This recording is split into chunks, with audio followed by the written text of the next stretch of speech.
Hi friends, എല്ലാവർക്കും മേജിയസ് ക്രിയേഷൻസിൻ്റെ പുതിയൊരു എപ്പിസോഡിലേക്ക് സ്വാഗതം. നിങ്ങളെല്ലാവരും ആദ്യമായിട്ടാണ് ഈ ചാനൽ കാണുന്നതെങ്കിൽ സബ്സ്ക്രൈബ് ചെയ്യാൻ മറക്കരുത്. സച്ചി ഇപ്പോൾ ആരതിയുടെ ഓഫീസിലേക്ക് അതിരാവിലെ തന്നെ എത്തിയിരിക്കുകയാണ്. സച്ചി എന്താ ഇത്രയും നേരത്തെ ഇവിടെ? സമയം 8 മണിയല്ലേ ആയുള്ളൂ എന്നൊക്കെ ആരതി ചോദിക്കുന്നുണ്ട്. സച്ചി ഇന്നലെ രാത്രി ഒട്ടും ഉറങ്ങിയില്ലേ എന്നൊക്കെ ഇങ്ങനെ ആരതി ചോദിക്കുന്നുണ്ട്. ഉടനെ സച്ചി പറയുന്നുണ്ട്, എങ്ങനെ ഉറങ്ങാനാ വക്കീലെ, കണ്ണടച്ചാൽ മുന്നിൽ അർച്ചനയും ഗൂഗിൾ സാറിൻ്റെ വീടുമാണ് എന്നൊക്കെ സച്ചി പറയുന്നുണ്ട്. അപ്പോൾ ആരതി പറയുന്നുണ്ട്, ഞാൻ പറഞ്ഞിട്ടില്ല ഇങ്ങനെ നിയന്ത്രണം വിട്ട് പോകരുത് എന്ന്, കുറച്ച് ദിവസം അതുകൂടി ക്ഷമിച്ചേ പറ്റൂ എന്ന് ആരതി പറയുമ്പോൾ സച്ചി വളരെ ദേഷ്യത്തോടെ പറയുന്നുണ്ട്, അത് കഴിഞ്ഞാൽ അപ്പോഴും ഈ കാര്യത്തിലൊരു തീരുമാനമായില്ലെങ്കിൽ ഞാൻ അപ്പോഴും ക്ഷമിക്കണോ? എനിക്ക് അത്രയും വലിയ സമാധാനമൊന്നും വേണ്ട വക്കീലേ, എനിക്ക് എൻ്റെ കുടുംബത്തെ വേണം. അതിന് ആരോട് വേണമെങ്കിലും യുദ്ധം ചെയ്യാൻ ഞാൻ തയ്യാറാണ്. സമൃദ്ധിയായി ഗോകുൽ സാറിൻ്റെ കൂടെ അവൾ കഴിയുന്നത് സന്തോഷം കൊണ്ടൊന്നുമല്ല, ഗതികേട് കൊണ്ടാണ്, ഓർമ്മ നഷ്ടപ്പെട്ടു പോയ ഗതികേട് കൊണ്ട് എന്നൊക്കെ സച്ചി പറയുന്നത് കേട്ട് ഇപ്പോൾ ആരതി പറയുന്നുണ്ട്, സച്ചി അകത്തേക്ക് വായെന്ന് പറഞ്ഞ് ഇപ്പോൾ ഓഫീസിനകത്തേക്ക് വിളിച്ചിരുത്തുകയാണിപ്പോൾ ആരതി. ഇപ്പോൾ കണ്ടാൽ ശരിക്കും സച്ചി ഒരു ഭ്രാന്തനെ പോലുണ്ട് എന്ന് ആരതി പറയുന്നു. ഇത് കേട്ട് സച്ചി പറയുന്നുണ്ട്, ആരും അങ്ങനെ നേരിട്ട് വിളിക്കുന്നില്ലെന്നേ ഉള്ളൂ, പക്ഷേ എൻ്റെ അവസ്ഥ അത് തന്നെയാണ് വക്കീലെ. വക്കീൽ വേഗം ആ ഗൂഗിൾ സാറിനൊന്ന് വിളിക്ക് എന്ന് പറയുമ്പോൾ സച്ചി പറയുമ്പോൾ ആരതി പറയുന്നുണ്ട്, അതൊക്കെ വിളിക്കാതിന് മുമ്പ് നമുക്കൊരു ചായ കുടിക്കാമെന്ന്. ഇത് കേട്ട് സച്ചി പറയുന്നു, വേണ്ട, എനിക്കതിനൊന്നും പറ്റില്ല. ഉടനെ ആരതി പറയുന്നുണ്ട്, എനിക്ക് സച്ചിയോട് കുറച്ച് കാര്യങ്ങൾ സംസാരിക്കാനുണ്ട്. സന്ദീപ് കോടതിയിൽ മൊഴി മാറ്റി പറഞ്ഞാൽ അത് നമ്മളെ നന്നായി ബാധിക്കും. കാര്യങ്ങൾ അത്ര പന്തിയല്ല എന്ന് ആരതി പറയുമ്പോൾ സച്ചി പറയുന്നു, എനിക്ക് സന്ദീപിൻ്റെ മൊഴിയോ കേസോ ഒന്നുമല്ല ഇപ്പോൾ അറിയേണ്ടത്. വക്കീൽ ഗൂഗിൾ സാറിനെ കണ്ടോ? കാര്യങ്ങൾ സംസാരിച്ചോ? അദ്ദേഹം എന്ത് പറഞ്ഞു? ഗൂഗിൾ സാർ നമുക്ക് എപ്പോൾ കാണാൻ പറ്റും എന്നൊക്കെ തന്നെയും പിന്നെ അത് തന്നെ ഇങ്ങനെ ചോദിച്ചുകൊണ്ടിരിക്കുന്നുണ്ട് സച്ചി. ഈ സമയം ആരതിക്ക് ഒരു കോൾ വരുന്നു. വിളിക്കുന്നത് മറ്റാരുമായിരുന്നില്ല, ഗൂഗിൾ തന്നെയായിരുന്നു. കോൾ എടുക്കുമ്പോൾ ഗൂഗിൾ പറയുന്നുണ്ട്, എനിക്ക് തന്നെ ഒന്ന് നേരിട്ട് കാണണമെന്ന്. ഉടനെ ആരതി ചോദിക്കുന്നു, എന്താ സാർ, സച്ചിയെ കാണാനുള്ള സമയം തീരുമാനിച്ചോ എന്ന്. ഉടനെ ഗൂഗിൾ പറയുന്നുണ്ട്, അതല്ല, ഇപ്പോൾ ആരതി ബാധിക്കുന്ന ആ ഫയലുകൾ, കേസിൻ്റെ ആ ഫയലുകൾ ഒന്ന് ഡിസ്കസ് ചെയ്യാൻ വേണ്ടിയാണ്. ഇത് കേട്ട് ആരതി പറയുന്നുണ്ട്, ശരി സാർ, ഞാൻ വരാം, സാറ് സമയം എപ്പോഴാണെന്ന് അറിയിച്ചാൽ മതിയെന്ന് പറയുന്നു. ഉടനെ ഗൂഗിൾ പറയുന്നുണ്ട്, സമയമൊക്കെ ഞാൻ അപ്ഡേറ്റ് ചെയ്യാം, പക്ഷേ ഒരു കാര്യം, താൻ വരുമ്പോൾ ഒറ്റയ്ക്ക് വന്നാൽ മതി, കൂടെ ആ സച്ചി ഉണ്ടാകരുത് എന്നിങ്ങനെ ഗൂഗിൾ പറയുന്നു. അത് പിന്നെ സാർ, അത് സച്ചിയുടെ കേസല്ലേ, സച്ചി കൂടെയുള്ളത് നല്ലതല്ലേ സാർ എന്നിങ്ങനെ ആരതി ചോദിക്കുമ്പോൾ, വേണ്ട, കഴിഞ്ഞ തവണത്തെ പ്രശ്നങ്ങൾക്ക് ശേഷം എനിക്ക് അയാളെ കാണാനേ താല്പര്യമില്ല. ഞാൻ ആരതിയെ വിളിച്ചത് ഈ കേസിൻ്റെ കാര്യങ്ങൾ സംസാരിക്കാൻ വേണ്ടി മാത്രമാണ്, അല്ലാതെ സച്ചിയുടെ പേഴ്സണൽ കാര്യങ്ങൾ സംസാരിക്കാൻ വേണ്ടിയിട്ടാണെങ്കിൽ ആരതി വരണമെന്നില്ല എന്ന് ഗോകുൽ ഇപ്പോൾ പറയുന്നുണ്ട്. വേണ്ട സാർ, ഞാൻ നാളെ രാവിലെ തന്നെ എത്തിക്കോളാം എന്ന് ആരതി പറയുന്നത് ഗോകുൽ ഇപ്പോൾ ഫോൺ കട്ട് ചെയ്യുന്നുണ്ട്. ആരതി വീണ്ടും കാര്യങ്ങൾ പറയാൻ തുടങ്ങുമ്പോഴേക്കും ഗോകുൽ ഫോൺ കട്ട് ചെയ്തിരുന്നു. എന്തായി, നാളെ കാണാമെന്നല്ലേ അദ്ദേഹം പറഞ്ഞത്? ഞാൻ കൂടെ വരണമെന്നല്ലേ അദ്ദേഹം പറഞ്ഞത് എന്നൊക്കെ ഇങ്ങനെ സച്ചി ചോദിക്കുമ്പോൾ വളരെയധികം ആകാംക്ഷയോടെയാണ് സച്ചി ഇപ്പോൾ അതൊക്കെ ചോദിക്കുന്നത്. ഉടനെ വളരെയധികം സങ്കടത്തോടെ തന്നെ ആരതി അത് പറയുന്നു.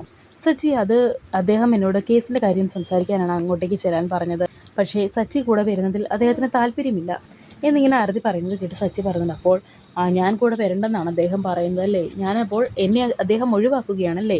മനസ്സിലായി വക്കീലെ, ഇപ്പോൾ എനിക്കെല്ലാം മനസ്സിലായി. അർച്ചനയെക്കുറിച്ചുള്ള സത്യങ്ങളെല്ലാം പുറത്തു കൊണ്ടുവരാൻ വേണ്ടിയിട്ടല്ലേ നമ്മൾ ഈ ഫൈറ്റെല്ലാം നടത്തുന്നത്? പിന്നെ ആ കേസിൽ കക്ഷിയായി എന്നെ മാറ്റി നിർത്തി ഗൂഗിൾ സാറിന് എന്താണ് സംസാരിക്കാനുള്ളത് എന്നൊക്കെ സച്ചി പറയുന്നത് കേട്ട് ആരതി പറയുന്നുണ്ട്, ഞാൻ എന്തായാലും ഒറ്റയ്ക്ക് ചെല്ലട്ടെ, അപ്പോൾ എനിക്ക് ഗൂഗിൾ സാറുമായി ഓപ്പണായിട്ട് സംസാരിക്കാൻ സാധിക്കും എന്ന് പറയുമ്പോൾ സച്ചി പറയുന്നു, വേണ്ട വക്കീലെ, എനിക്ക് വേണ്ടി വക്കീൽ ആരുടെയും മുന്നിൽ താണു നിൽക്കണ്ട. ഇങ്ങനെ ഒഴിഞ്ഞു മാറി അയാൾക്ക് അധികകാലം മുന്നോട്ട് പോകാൻ പറ്റില്ല. എത്രനാൾ അയാൾ എൻ്റെ അർച്ചനയും മോളെയും തടവറയിലിടും? എൻ്റെ ജീവിതം പിടിച്ചു പറിച്ച് വാങ്ങാമെന്നാണ് അയാൾ വിചാരിച്ചിരിക്കുന്നത്. ഇനി വക്കീൽ എനിക്ക് വേണ്ടി അയാളെ വിളിക്കണ്ട, ഇനി ചെയ്യാനുള്ളതൊക്കെ ഞാൻ ചെയ്തോളാം എന്ന് പറഞ്ഞ് ഇപ്പോൾ ആ ഓഫീസിൽ നിന്നും ഇറങ്ങി പോവുകയാണ് സച്ചി.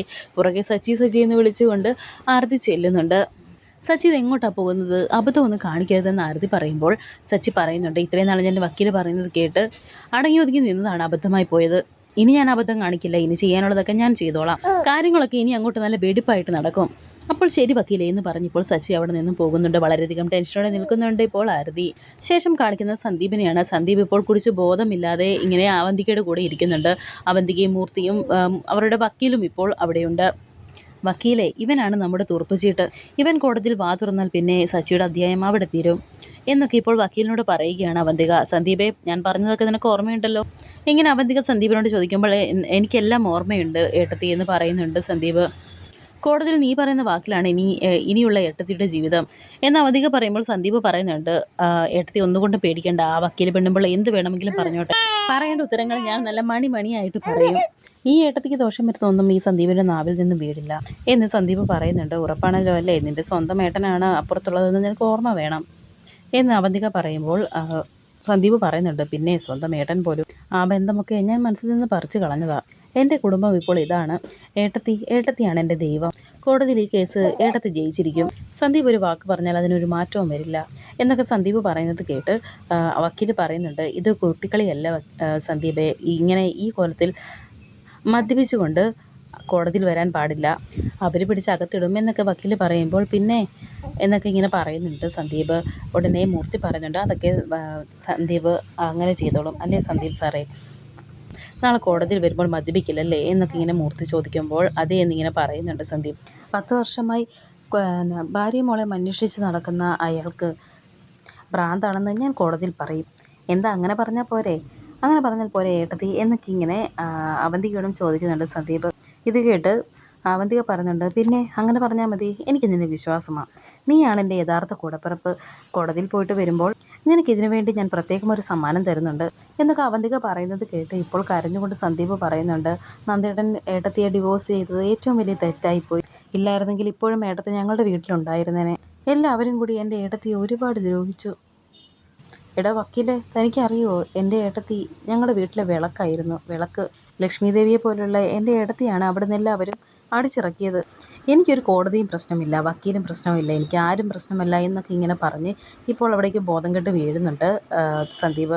ഇത് കണ്ടിപ്പോൾ വക്കീൽ പറയുന്നുണ്ട്, മാഡം ഒരു പ്രശ്നമുണ്ട്, കോടതിയിൽ ഇയാൾ ഇങ്ങനെയാണെങ്കിൽ സംഗതി കുഴയും. കോടതിയിൽ സന്ദീപിൻ്റെ കാര്യം പാളിപ്പോയാൽ നമ്മൾ വേറെ തെളിവുകൾ അന്വേഷിക്കേണ്ടി വരും. ഇത് കേട്ട് അവന്തിക പറയുന്നുണ്ട്, വക്കീലെ എനിക്ക് വേറൊന്നും അറിയണ്ട, എന്ത് വില കൊടുത്താണെങ്കിലും നമ്മൾ ഈ കേസ് ജയിച്ചിരിക്കണം.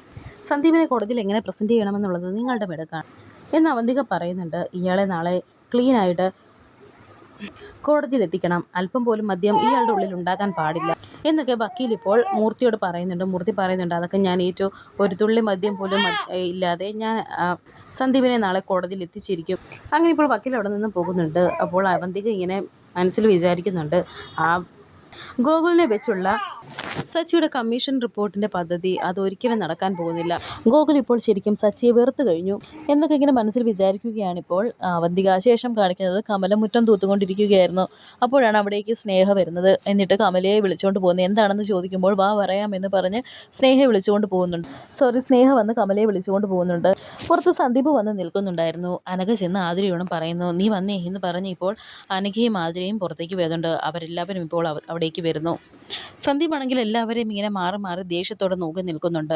കമല വന്നിട്ട് ചോദിക്കുന്നുണ്ട്, എന്താടാ എന്ന്. എനിക്ക് ഇപ്പോൾ കുറച്ച് കാര്യങ്ങളൊക്കെ അറിയണം. ഞാൻ കഴിഞ്ഞ തവണ വന്നപ്പോൾ ഞാൻ കുറേ കാര്യങ്ങൾ പറഞ്ഞിട്ടാണ് പോയത്. എന്താ നിങ്ങളുടെ തീരുമാനം എന്ന് സന്ദീപ് ചോദിക്കുന്നു.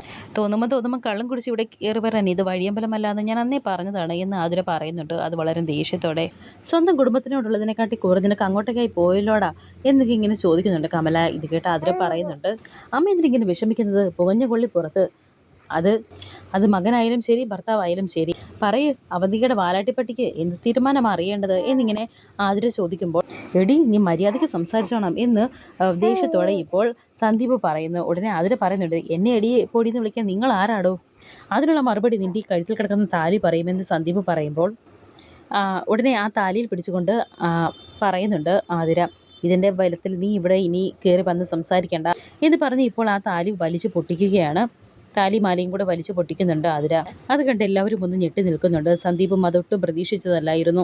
ഇതിനുള്ള അവകാശം ഇനി നിനക്കില്ല, അവന്തികയ്ക്കുള്ള മറുപടി ഞങ്ങൾ കോടതിയിൽ കൊടുത്തോളാം, മര്യാദയ്ക്ക് ഇവിടെ നിന്ന് ഇറങ്ങി പോകാൻ നോക്കുക എന്നൊക്കെ ഇങ്ങനെ ആതിര പറയുന്നത് കേട്ട് സന്ദീപ് പറയുന്നുണ്ട്, നിങ്ങൾ ആ കേസ് പിൻവലിച്ചില്ലെന്നുണ്ടെങ്കിൽ അവന്തിക ഏട്ടത്തിക്ക് അനുകൂലമായി ഞാൻ കോടതിയിൽ മൊഴി കൊടുക്കും എന്ന് പറയുകയാണ് ഇപ്പോൾ സന്ദീപ്. ഇത് കേട്ടപ്പോൾ ദേഷ്യത്തോടെ സ്നേഹം വന്ന് ചോദിക്കുന്നുണ്ട്, നിങ്ങൾ ആർക്ക് വേണ്ടിയിട്ടാണ് മൊഴിമാറ്റി പറയാൻ പോകുന്നത്? നമ്മുടെ അച്ഛൻ്റെ മരണത്തിന് കാരണക്കാരിയായ ആ അവന്തികയ്ക്ക് വേണ്ടിയിട്ടോ? ചങ്ക് പൊട്ടി മരിച്ച നമ്മുടെ അച്ഛനെ പോലെ നിങ്ങൾ മറന്നുപോയല്ലോ. ആ നശിച്ചവളുടെ വക്കാലത്തുമായിട്ട് മേലിൽ ഇങ്ങോട്ടേക്ക് വന്നേക്കരുത് എന്നൊക്കെ ഇങ്ങനെ സ്നേഹയും പറയുന്നു. ഇനി നീ ഒരു നിമിഷം ഇവിടെ നിന്ന് പോകരുത്, ഇറങ്ങിപ്പോ എന്നൊക്കെ കമലയും പറയുന്നുണ്ട്. അമ്മ പറഞ്ഞത് കേട്ടില്ലേ, ഇറങ്ങിപ്പോടോ, എൻ്റെ കൊച്ചിൻ്റെ അച്ഛൻ മരിച്ചു പോയെന്ന് ഞാനങ്ങ് വിചാരിച്ചോളാം, ഇറങ്ങിപ്പോടോ എന്നൊക്കെ ഇങ്ങനെ പറയുന്നുണ്ട് ആതിര. ഇത് കണ്ട് ദേഷ്യത്തോടെ എടി എന്ന് വിളിച്ച് ആതിരയെ തല്ലാൻ കൈയൊങ്ങുന്നുണ്ട്. ഉടനെ തന്നെ ഇപ്പോൾ സച്ചി വന്നത് തടഞ്ഞിരിക്കുകയാണ്. ഇവളെ തല്ലാൻ നീ ആരാണെന്നാ ചോദിച്ചത് എന്നൊക്കെ ഇങ്ങനെ ചോദിച്ച് ദേഷ്യപ്പെടുന്നുണ്ട് ഇപ്പോൾ സച്ചി. ഇറങ്ങിപ്പോടാ എന്ന് പറഞ്ഞ് പിടിച്ച് തള്ളുന്നുണ്ട് സന്ദീപിനെ സച്ചി. നീ പോയി മൊഴിമാറ്റി പറയുകയോ അവന്തികയുടെ അടുക്കളയിൽ പണിയെടുക്കുകയോ എന്ത് വേണമെങ്കിലും ചെയ്തോ, ഇത് നെല്ലിശ്ശേരി സേതുമാധവൻ്റെ കുടുംബമാണ്, ഇവിടെ കയറി വന്ന് ഷോ കാണിച്ചാലുണ്ടല്ലോ നീ 2 കാലിൽ ഇവിടുന്ന് നടന്നു പോകില്ല എന്നൊക്കെ ഇങ്ങനെ പറയുന്നുണ്ട്. സന്ദീപിനെ കൊളറിൽ പിടിച്ച് പറയുന്നുണ്ട് സച്ചി. ഉടനെ വിടടാ എന്ന് പറഞ്ഞ് കോളറിൽ നിന്ന് കൈ എടുപ്പിക്കുന്നുണ്ട് സന്ദീപ്.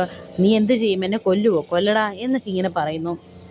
നിന്നെ കൊല്ലുന്നതേ ഒരു ചാവാലിപ്പട്ടിയെ കൊല്ലുന്നത് പോലെയാ. നിന്നെ കൊല്ലാതെ ഈ വീട്ടിലുള്ളവർക്ക് സമാധാനം കിട്ടില്ല എന്ന് വന്നാൽ നിന്നെ തീർക്കാനും എനിക്ക് മടിയില്ല. എടാ ഇറങ്ങിപ്പോടാ എന്ന് പറഞ്ഞിപ്പോൾ മുറ്റത്തേക്ക് പിടിച്ച് തള്ളുന്നുണ്ട് സച്ചി സന്ദീപിനെ. സന്ദീപ് ഇപ്പോൾ മുറ്റത്ത് ചെന്ന് വീഴുന്നുണ്ട്. അവിടുന്ന് വളരെയധികം ദേഷ്യത്തോടെ എഴുന്നേറ്റിട്ട് അവരെല്ലാം ഇങ്ങനെ നോക്കി നിൽക്കുന്നുണ്ട്. ഇത് കണ്ട് കമല ഇപ്പോൾ ആതിരയുടെ കയ്യിലിരുന്ന ആ താലിമാല എടുത്തുകൊണ്ട് വന്ന് സന്ദീപിനോട് പറയുന്നുണ്ട്, ഇനി നീയും ഞങ്ങളുമായി യാതൊരുവിധ ബന്ധവുമില്ല. എൻ്റെ മകളുടെ കഴുത്തിൽ കെട്ടിയ ഈ താലി വിവാഹമോചനത്തിൻ്റെ വിധി വരുമ്പോൾ നിനക്ക് തന്നെ ഇത് തിരിച്ചു തന്നേക്കാം. എന്നിട്ട് ഇത് കൂടെ കൊണ്ടുപോയി വിറ്റ് തൊളിച്ച് കള്ള് കുടിച്ചിട്ട് നീ ഏതെങ്കിലും വഴിയിൽ പോയി കിടന്ന് ചത്തൊടുങ്ങ് എന്നൊക്കെ ഇപ്പോൾ വളരെയധികം വിഷമത്തോടെ പറയുകയാണ് ഇപ്പോൾ കമല. എല്ലാവരെയും വളരെയധികം ദേഷ്യത്തോടെ നോക്കി നിൽക്കുന്നുണ്ട് ഇപ്പോൾ സന്ദീപ്. വരാനിരിക്കുന്ന പുതിയ എപ്പിസോഡുകളുമായി വീണ്ടും കാണാം. Thank you for watching.